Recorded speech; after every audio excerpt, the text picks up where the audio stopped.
Roughly 32,000 healthcare workers at Kaiser Permanente say they're ready to walk off the job next week.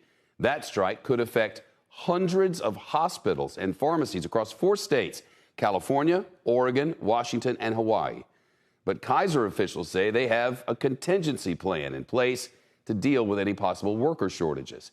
CNBC's Bertha Coombs tracking that for us tonight. Bertha? Shep, Kaiser Permanente touts itself as the nation's biggest union employer in healthcare, but now faces its biggest union walkouts since the 1980s. 700 Kaiser engineers have been on strike in Northern California for nearly 2 months over wages. Kaiser has warned patients in the area to renew prescriptions ahead of this weekend because its pharmacists could walk out Monday, joining more than 30,000 union nurses and healthcare professionals across California, Oregon, Washington State, and Hawaii who have voted to strike.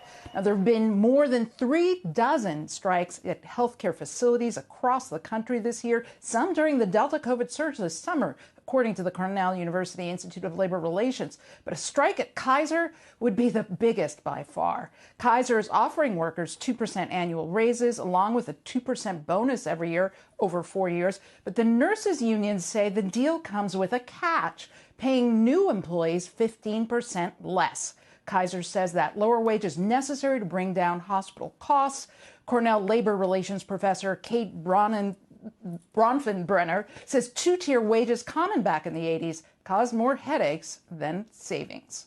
Two-tiered systems end up backfiring, and we've seen this historically. We saw it in the airline industry. We've seen it in manufacturing. When you do two-tiered wages and benefits, you hurt morale, you hurt quality, and that ends up causing more costs for employers. Now, Kaiser hasn't talked about canceling any procedures yet and says that it has contingency plans in place. But, Shep, if 30,000 workers go on strike on Monday, that is a major disruption.